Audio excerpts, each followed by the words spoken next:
here. The question now is, what qualifies someone to speak on national conversations? Is it professional credentials? Is it a degree certificate? Is it experience in the field?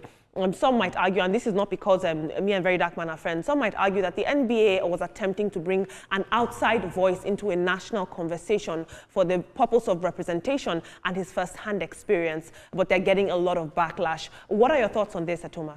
Yeah, people will just do the backlash because of the personality of VDM, you know, and so on. But when you look at VDM's track record, he goes there. When the thing happens, he goes there.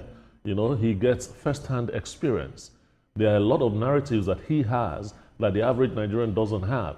And I mean, the NBA is not loaded with people without ideas, people that are not intelligent and so on. So they must have looked at it very well before they decided that, yes, this man should be there. And you cannot take it away from them. A little bit of controversy is good for the NBA.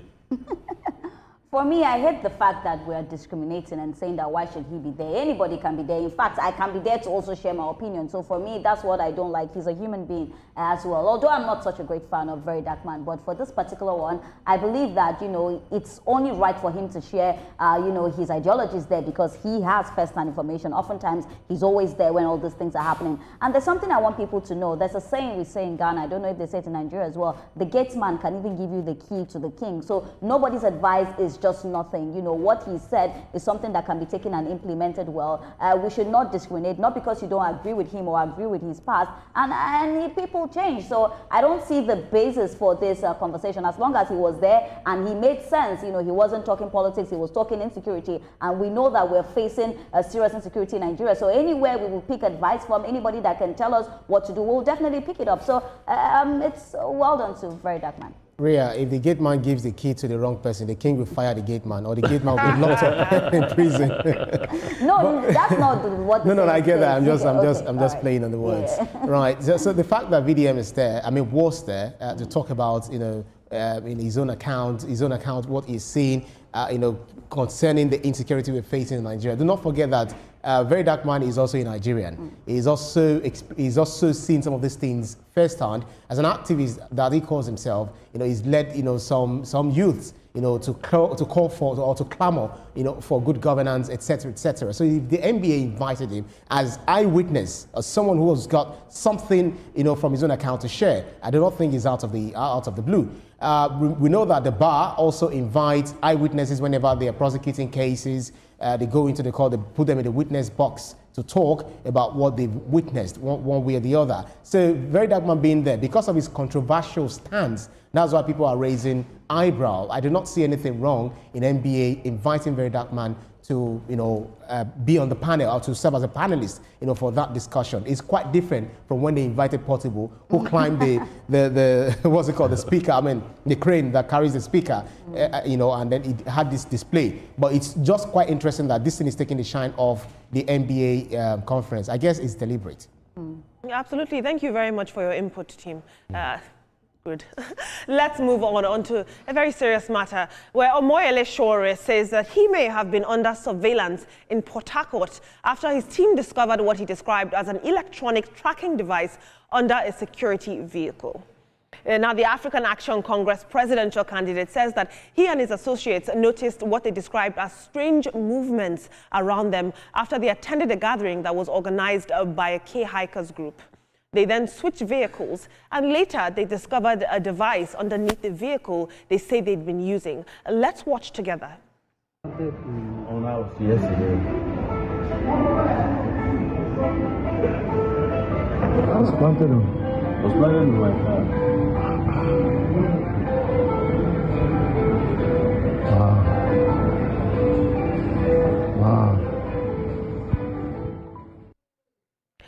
Sowore is essentially alleging that operatives of the Department of State Services were tracking his movements. But as it stands, there's no independent evidence establishing that the DSS did plant that device that we just saw. Now, this allegation is coming while Sowore was in Port Harcourt for the Nigerian Bar Association's annual general conference, where he was also very outspoken about Nigeria's political leadership. For now, there are two separate issues. A tracking device was allegedly found, And Shore believes that the DSS was behind this tracking device. But until that link has been independently established, the bigger question is, who placed the device there and why? I want to know what you thought about this.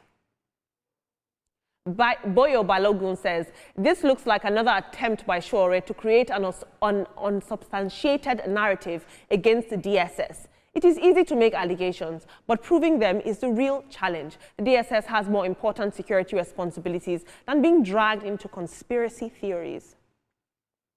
Dr. Senior says, interesting claim from Shore. If a tracking device was really found under the vehicle in Port Harcourt, it's a serious allegation against the DSS. I'm curious to see if the agency will issue any statement or if more details about this device emerge. Big Larry says, shaking my head. If this is true, that is a serious security concern. These kinds of claims need to be properly investigated and backed by evidence before anyone jumps to conclusions. Team, it's good to see that the general public sentiment here is that to bring such a claim against the state and essentially against the DSS, you have to have serious evidence that is backing you. No doubt, if that tracking device was actually placed, somebody placed it there. I believe that we should be asking who, and he should substantiate his claim before coming out. But it just tells you about how, our political stances can sometimes put a target on our backs, Setuma. Yeah, Shore has made himself known for controversies that most times I don't think are necessary. And then he has also proven that he can say anything no matter the effects that thing will have. Now, if you seize a device like that, what will run through his mind is which organization has the resources and which organization is known for doing stuff like that. So his mind went to DSS, immediately went there.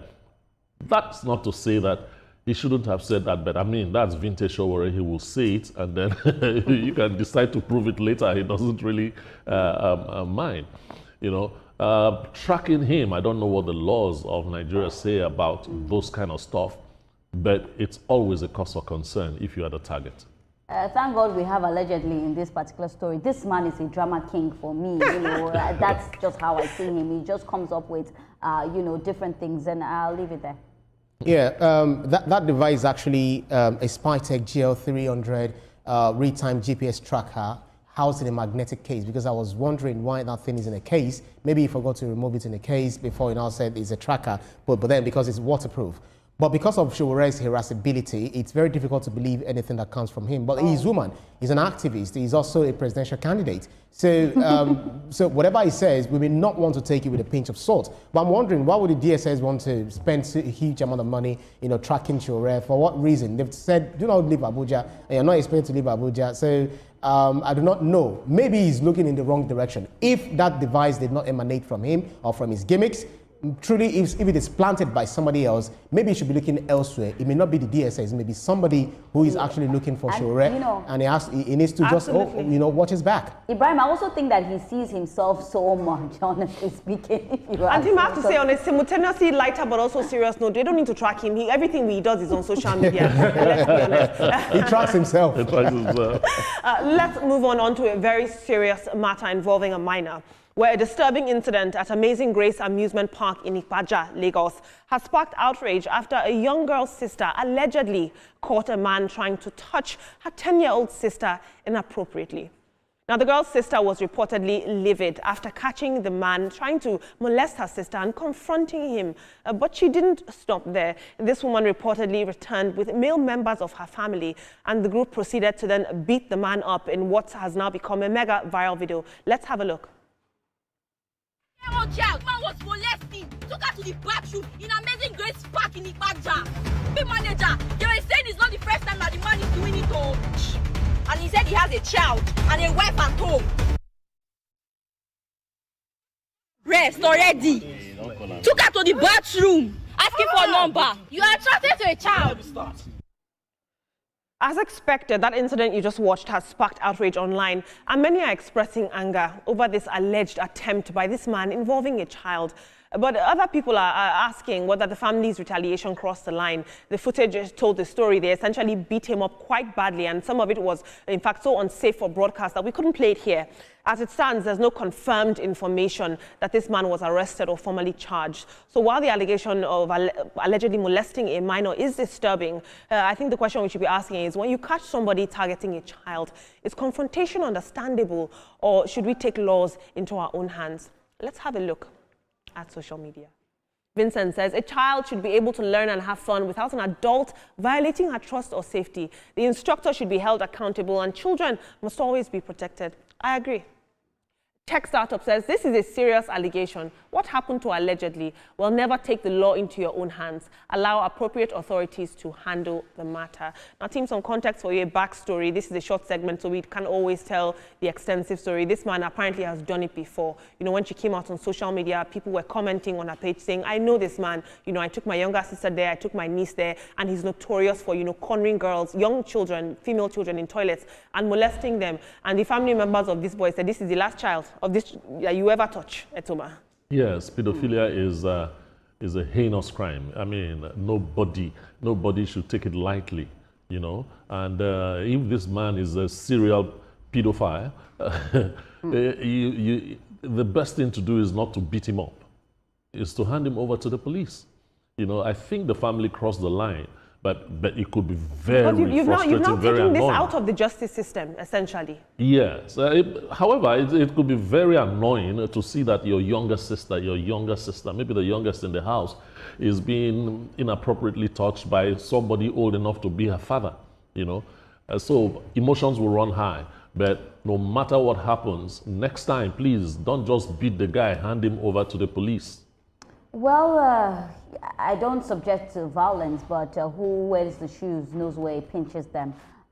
There's some kind of things that you see and you know what, let me just beat that evil out of you, you know, because that's the evil spirit in you that either we cast and bind it or we beat it out of you. But on a serious note, this is horrible. You know, we've had so many instances of a lot of younger, you know, ladies growing up with so much trauma because of things like this. You know, why are you thinking of a young person when they are elderly people? You know, sometimes the men that do this, I wonder, you know, what do you think will happen to your children, your sister? Like, if somebody does or somebody they're related to, how would you feel? I pray that he faces the full weight of the law. And if anybody you're watching and you're a man and you love little children, honestly, it's God that will punish you. I'm sorry, because it's not. To clarify the love you have for little children. Everyone is expected to love little children. I don't think you mean that of altruistic love.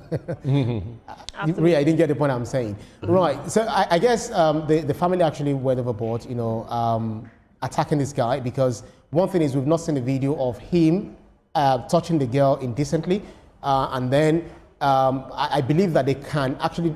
Ibrahim, I highly doubt that he would film himself doing that, but go ahead. No. I'm saying that because the IGP, we just mentioned that the IGP declared war on jungle justice. And what if the guy died in the process? The story would change in its entirety. That's why I agree with Etoma when he said that. You know, so one thing is we need to also ask, that amusement park, do they have that, you know, CCTV video camera of it?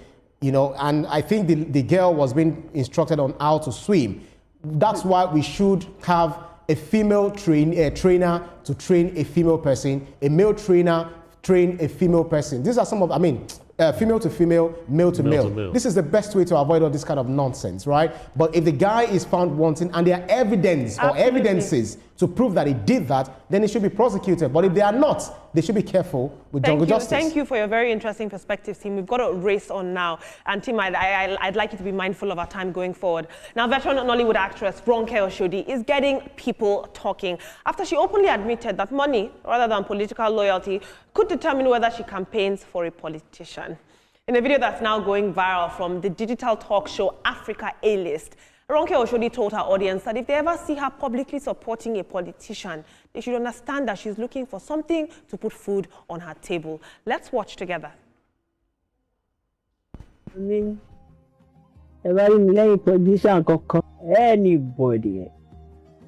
I can walk away. Ronke want to be genuine. I can walk away. Ronke say, "I feel it. I don't know. Ẹ má bú mi, ẹ má try." Well, Auntie Ronke's blunt admission has sparked debate about the issue of celebrity endorsements and whether they always reflect genuine political beliefs. For many entertainments, we know that political campaigns can also be quite lucrative, especially during a time of economic pressure. But her comments have put that unusually unspoken reality right out in the open. Let's have a look at social media. Big Larry says, shaking my head. At least she's being honest about where she stands. Everybody has bills to pay, but political endorsements will always come with plenty scrutiny. Our Karis says, this is sad. This is the reality of most people. Will we blame them? Still, there is always a choice to do the right thing, regardless of the circumstances we find ourselves in, for the betterment of our future and that of our children. And finally, later says, many people are doing the same, but if we continue like this, Nigeria will never get better. Team, very interesting perspectives here. Ronke Oshodi has been honest about something that we all know is happening, whether in the entertainment industry or otherwise. A lot of political endorsements are increasingly becoming transactional, and economic hardship does influence voting activity. She put into words what has been happening. And I mean, most people, you don't even have to be a celebrity. Most people go around with politicians because of the cash. QED. All right, at this point, I will describe Auntie Ronke as Atenuje because, honestly speaking, that is the best way I'll describe her. And then I need her to know that. I need her to know that. Of course, I'm not Yoruba, so probably. No, so I'm just helping you out. But yeah, they know what I'm trying to say. And also, what I want to say to her is that once you do that, just know that you don't have any right to talk about anything that's happening in Nigeria because you have sold your vote and sold your conscience. That's it. So I think she needs to be very careful because or any politician that would have Ronke Oshodi behind him. If you are genuinely trying to reach the electorate, maybe you should not involve Ronke Oshodi because it could be bad market for you because people might not, our position might outshine whatever ideology, whatever plans you have, or whatever vision you have, for the electorate. So, but it's very sad. I think that was very undemocratic of Ronke. And what do you think about this? Please drop your comment at the comment section. Please like, share, and subscribe. Thank you.